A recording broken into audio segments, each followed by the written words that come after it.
Hello future के toppers and welcome to my YouTube channel. तो कैसे हो आप सब? आई होप आप सब अच्छे होंगे और अपने एग्जाम्स की तैयारी में लगे होंगे। तो दोस्तों, हमने डिस्कस किया है अपने प्रीवियस वीडियो में स्टाफिंग की meaning, definition, characteristics, importance, staffing as a part of human resource management, कैसे ह्यूमन रिसोर्स मैनेजमेंट और स्टाफिंग एक दूसरे से इंटरलिंक्ड हैं, evolution of human resource management, हमने सब कुछ डीपली डिस्कस कर लिया है। और हमने डिस्कस किया है दोस्तों स्टाफिंग प्रोसेस, पूरा प्रोसेस डिस्कस हो चुका है। Recruitment, selection, placement, orientation, training and development, performance appraisal, career planning, compensation. और हमने डिस्कस किए हैं elements of staffing, recruitment, internal और एक्सटर्नल रिक्रूटमेंट टाइप्स और मेरिट डिमेरिट सब डिस्कस कर लिए हैं। सिलेक्शन प्रोसेस पर बात हो चुकी है। जिसने वीडियो नहीं देखी जाकर देखिए, पूरी प्लेलिस्ट का लिंक आपको डिस्क्रिप्शन में मिल जाएगा। और अब हम बात करने जा रहे हैं ट्रेनिंग एंड डेवलपमेंट पर। ये स्टाफिंग का लास्ट एलिमेंट है और इस लास्ट वीडियो भी स्टाफिंग की।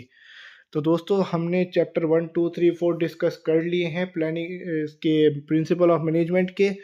तो पूरी प्लेलिस्ट का लिंक आपको डिस्क्रिप्शन में मिल जाएगा। तो चलिए शुरू करते हैं। ट्रेनिंग एंड डेवलपमेंट होता क्या है? सबसे पहले आपको इसका मीनिंग समझा देते हैं। तो दोस्तों, एम्प्लॉय जो हमने हायर किया है, हमने जो नया एम्प्लॉय रिक्रूट किया है, उस एम्प्लॉय को काम सिखाना, उसे प्रैक्टिकल ट्रेनिंग देना काम की, उसे मतलब प्रैक्टिकली उसे पूरा का पूरा नॉलेज देना कि क्या क्या क्या काम है, किस तरह से होगा और आपको किस किस तरीके से करना है, इसको बोला जाता है ट्रेनिंग एंड डेवलपमेंट। तो दोस्तों, सबसे पहले इंपॉर्टेंस पर आते हैं। क्या होती है ट्रेनिंग एंड डेवलपमेंट की इंपॉर्टेंस? सबसे पहला इफेक्टिव एडमिनिस्ट्रेशन।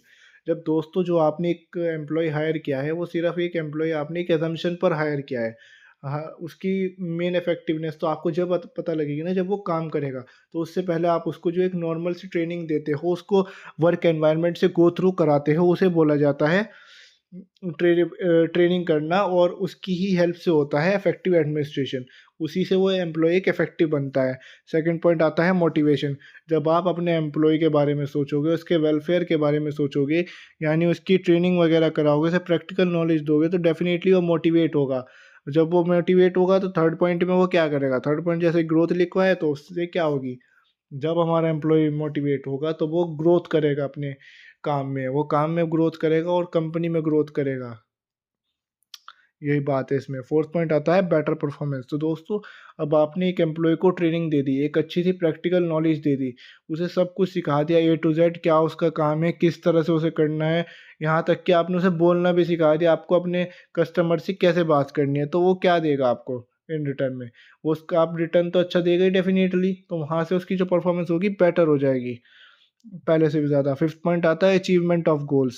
तो दोस्तों, जब उसकी ये जो परफॉर्मेंस है वो अच्छी हो गई काम के अंदर, वो अच्छे से ट्रेंड हो गया, उसे हर चीज़ का पता लग गया, क्या क्या कस्टमर सोचता है, क्या हम उसे रिप्लाई देना है, उसकी सेल्स पिच अच्छी हो गई, तो उससे जो गोल्स जो होंगे वो हमारे डेफिनेटली अचीव कर पाएगा।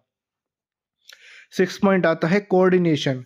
तो दोस्तों, अब एम्प्लॉयज़ जो हैं मोटिवेटेड हैं, एक दूसरे के साथ काम कर रहे हैं, तो डेफिनेटली वो क्या शो कर रहे हैं आपको? वो आपको कोऑर्डिनेशन शो कर रहे हैं। Seven point mutual mutual trust. जब कोऑर्डिनेशन होगा कंपनी के अंदर, कोऑर्डिनेशन कहाँ से आएगा? कोऑर्डिनेशन जब ही तो करेंगे जब वो आपस में एक दूसरे के साथ खुश होंगे। वो खुश कब होंगे? जब उनको ट्रेनिंग दी जाएगी पूरी अच्छी तरीके से, उन्हें समझा दिया कि भाई तुम्हें सेल्समैन जब भी आप सेल कर पाओगे जब ये प्रोडक्शन काम तैयार कर देगा। तो सेल्समैन जो होगा वो भी प्रोडक्शन टीम के साथ कोऑर्डिनेट करेगा, उनके बात को समझने की कोशिश करेगा। तो यही बात है इसके अंदर। तो वो एक दूसरे के अंदर म्यूचुअल ट्रस्ट पैदा करेगा। ये होता है ट्रेनिंग एंड डेवलपमेंट की इंपॉर्टेंस। तो दोस्तों, आते हैं अब मेथड्स ऑफ ट्रेनिंग। ट्रेनिंग के दो तरह के मेथड्स होते हैं, ऑन द जॉब ट्रेनिंग और ऑफ द जॉब ट्रेनिंग। यानी ऑन द जॉब ट्रेनिंग क्या होती है? ऑन द जॉब ट्रेनिंग का मतलब होता है जॉब पर ट्रेन करना, यानी हायर करने के बाद ट्रेनिंग देना, उसे बोला जाता है ऑन द जॉब ट्रेनिंग। यानी जो हमारी कंपनी है, कंपनी के अंदर बिठाकर एम्प्लॉय को सिखाना सारा कुछ, एक तरीके उसे बोला जाता है on the job training. Of the job training क्या होती है? यानी वर्चुअली ट्रेनिंग देना। जैसे कि आपने देखा होगा, जो जब कोई पायलट एग्ज़ाम देता है, वो एग्ज़ाम देने के बाद क्वालिफ़ाई करता है एग्ज़ाम को, फिर उसकी जो ट्रेनिंग होती है वो डायरेक्टली एरोप्लेन में नहीं बिठा देते उसको। अगर उसको डायरेक्टली एरोप्लेन में बिठा देंगे तो सबसे पहले क्या करेगा? वो सबसे पहले क्रैश करेगा। जो आदमी बिठाएगा उसी को उड़ाएगा पहले वो सबसे पहले। यही तो बात है। तो वहाँ पर उसको जो होता है एक डमी मॉडल दिया जाता है, डमी एयरप्लेन दिया जाता है, जिसमें वो थोड़ी बहुत प्रैक्टिस करता है। उसे बोले उस तरह की ट्रेनिंग को बोला जाता है ऑफ द जॉब ट्रेनिंग, यानी जॉब पर तो आप हैं, लेकिन आप वर्चुअल ट्रेनिंग करेंगे, वहाँ पर वर्चुअली करेंगे काम, ये होती है। अब आते हैं types of on the job training. तो ऑन द जॉब ट्रेनिंग किस किस तरीके की होती है? सबसे पहला होता है इंटर्नशिप। इंटर्नशिप होती है दोस्तों, कुछ एक स्पेसिफिक पीरियड के लिए कंपनीज जो है एक एम्प्लॉय को हायर करती है। वो बहुत मोस्ट ऑफ द टाइम तो फ्री उनसे काम करवाती है, और उनको बदले में एक्सपीरियंस लेटर देती है, उसे बोला जाता है इंटर्नशिप। अब बहुत सी बात यहाँ पर स्टाइपेंड भी होता है। स्टाइपेंड होता है एक मंथली, समझ लीजिए जैसे कि 15,000 रुपये महीना देगी वो कंपनी आपको। वो एक स्पेसिफिक पीरियड के लिए होगा, लेकिन उसे बोला जाता है इंटर्नशिप। अप्रेंटिसशिप क्या होती है? अप्रेंटिसशिप होती है दोस्तों इस तरीके से, आप समझिए जैसे कि आप किसी की गाइडेंस के अंदर, एक आदमी है वो अपनी गाइडेंस के अंदर आपको काम सिखा रहा है। जैसे कि आपने देखा होगा छोटू होता है एक, जैसे कि आपने कभी किसी पंखे ठीक करवाने वाले को बुलाया, कूलर ठीक कराने वाले को बुलाया, उसके साथ एक लड़का आता है छोटू। उसे वो क्या कर रहा है, वो जो छोटू है वो ट्रेनिंग ही तो ले रहा है, वो एक तरीके से ट्रेन ही तो हो रहा है अपने मालिक के साथ, अपने मालिक के अंडर रहकर वो ट्रेन हो रहा है, उसे बोला जाता है अप्रेंटिसशिप। थर्ड पॉइंट आता है जॉब रोटेशन। जब एम्प्लॉयज जो है आपस में अपनी जॉब्स को रोटेट कर लेते हैं, उसे बोला जाता है ऑन द जॉब ट्रेनिंग होना। जैसे कि एक सुपरवाइज़र है, सुपरवाइज़र जो है अपने एक असिस्टेंट को काम सिखा रहा है, क्या उसे करना है, किस किस तरह से मैं काम करता हूँ। तो वो एक दिन छुट्टी कर लेगा, उसको उसको अपनी दूसरी जगह छोड़ देगा, मतलब दूसरी ब्रांच में उसको छोड़ देगा, पहली ब्रांच में खुद आ जाएगा वो सुपरवाइज़र। तो इस तरीके से उसकी ट्रेनिंग हो जाएगी, इसे बोला जाता है on the job training. Next point आता है मेंटरिंग करना। मेंटरिंग होता है एक तरीके से, आपका एक मेंटर होगा, वो मेंटर की गाइडेंस में आप पूरी पूरी ट्रेनिंग लोगे, पूरा पूरा काम करोगे। जो मेंटर कहेगा, जो मेंटर रूल बताएगा उस रूल को फॉलो करोगे, जो मेंटर गाइड करेगा आपको, आप उस तरीके से काम करोगे। जो मेंटर कहेगा आपको बोलने को, वही आप करोगे। उसे बोला जाता है मेंटरिंग करना। ये एक तरीके की ट्रेनिंग होती है on the job. Next point आता है कोचिंग करना। कोचिंग देखा हो आपने, कोच होता है। कोच क्या सिखाता है आपको? जैसे कि एक बैटिंग क्रिकेट कोच है, वो आपको बैटिंग सिखाएगा, बॉलिंग सिखाएगा। वो एक तरीके से आपको पिच पर ट्रेनिंग देगा, पिच पर ट्रेनिंग देगा। ऐसा तो नहीं है इंटरनेशनल मैच में ट्रेनिंग देगा, एक तरीके से पिच पर ट्रेनिंग देगा। तो वही होती है ऑन द जॉब ट्रेनिंग एक तरीके से। नेक्स्ट जो होती है कमेटी असाइनमेंट। जैसे कि आप समझ लीजिए आपको एक एनजीओ में रख दिया, वहाँ पर आपको ट्रेनिंग दी जा रही है। आपको एक कमेटी जो है, उस कमेटी का आपको पूरा फंड मैनेजर बना दिया। तो एक तरह फंड मैनेजर असली का नहीं बना, एक तरीके से आपकी ट्रेनिंग हो रही है, एक कमेटी की ट्रेनिंग हो रही है। मतलब एक कमेटी के अंदर आपकी ट्रेनिंग हो रही है, उसे बोला जाता है कमेटी असाइनमेंट। और आपको वो असाइनमेंट पूरा करना है। जैसे कि एक एनजीओ है, उस एनजीओ के अंदर आपको बिठा दिया, आपको कहा भाई ये काम है, ये फंड्स हैं, आपको ये कलेक्ट करने हैं। वो एक तरीके से आपकी जॉब नहीं है, वो एक आपकी पक्की जॉब नहीं है। वहाँ पर आपको एक थोड़ा सा काम दिया है, बस ये पैसे कलेक्ट करें और उसके बाद आपके काम पूरा। ये हुआ एक तरीके से एक असाइनमेंट पूरा करना, वही होता है ऑन द जॉब ट्रेनिंग में। अब आते हैं types of the job training. जैसे कि सबसे पहला पॉइंट है केस स्टडीज़, केस सॉल्व करवाना। जैसे कि आपको मैं बताऊँ तो आपका जो एग्ज़ाम होगा, जो 11th-12th वाले हैं उनको मैं बता दूँ मैं, जो आपका एग्ज़ाम होगा डेफ़िनेटली केस स्टडी बेस्ड ही आएगा। वहाँ पर जो है आपको, ये तो इससे टॉपिक से अलग बात है, मैं आपको बता रहा हूँ केस स्टडीज़ ही आते हैं एग्ज़ाम में।